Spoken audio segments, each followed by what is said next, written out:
شادی ایک سنت ہے اور اہم فریضہ ہے۔ ہر مذہب میں شادی کو عزت اور اہمیت دی جاتی ہے اور بہت خوشیوں سے اس فریضے کو ادا کیا جاتا ہے، لیکن ان بہت ساری خوشیوں میں بہت سی رسمیں ایسی ہوتی ہیں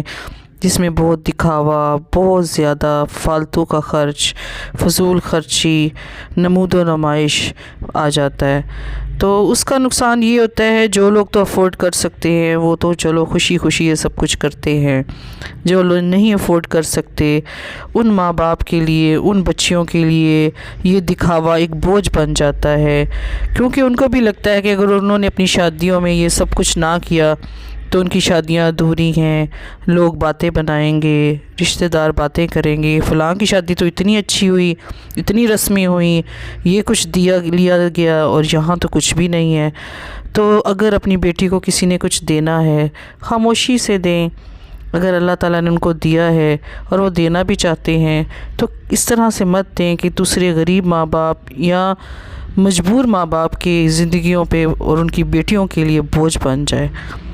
تو شادیوں کا بندھن جو ہے بڑا قیمتی بندھن ہوتا ہے،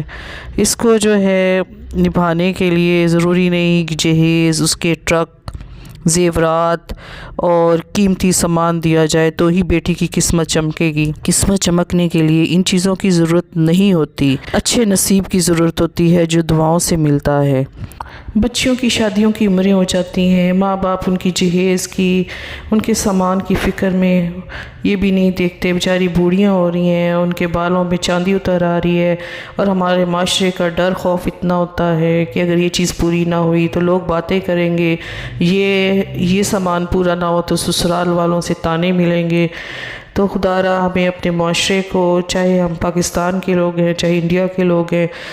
ہم بیٹے والے ہیں، بھائی والے ہیں، تو ہمیں خود اپنی سوچ بدلنی چاہیے کہ جیسے ہم اپنے لیے آسانیاں چاہتی ہیں، بیٹیوں کے باپ کو، بہنوں کے بھائیوں کو آسانیاں دیں۔ جس شادی کے کھانے کے لیے ایک باپ کی ساری عمر کی کمائیاں لگ جاتی ہیں، اس پہ ہم لوگ کیا کرتے ہیں، اس میں نمک زیادہ ہے، مزہ نہیں آیا، جہیز کے سامان میں یہ کمی تھی، کوئی خاص نہیں تھا، تو پھر بھی جو ہے دنیا باتیں بنانے سے باز نہیں آتی۔ تو خدا را اپنی سوچ کو بدلیں۔ جس باپ نے اپنی بیٹی دے دی تو اس کے پاس کیا رہ گیا؟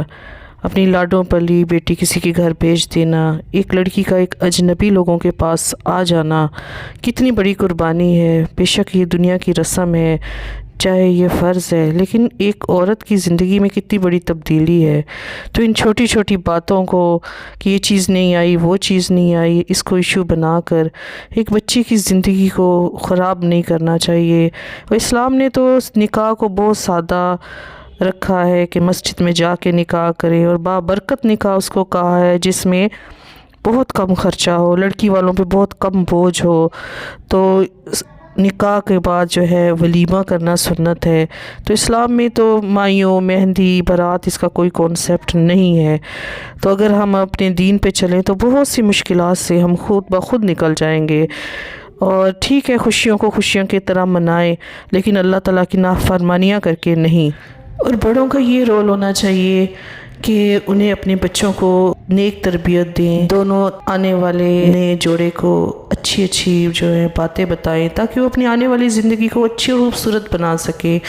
نہ کہ ایک دوسرے کے خاندان، نہ کہ ایک دوسرے کے سامان، نہ کہ ایک دوسرے کے دکھاوے کو جو ہے اس کو ڈسکس کریں، اس کو کہیں اس نے کیا دیا، اس نے کیا لیا، تحفے کیسے تھے، یہ کیسا تھا، وہ کیسا تھا، بلکہ ان کی اچھی تربیت کریں تاکہ وہ اپنی آنے والی زندگی ان کے تجربات میں اچھی گزار سکیں، اور نیک ہدایت کی ان کے لیے دعا کریں تاکہ آنے والا جوڑا جو ہے اپنے بچوں کے لیے، اپنے لیے، اپنی فیملی کے لیے بابرکت بن سکے۔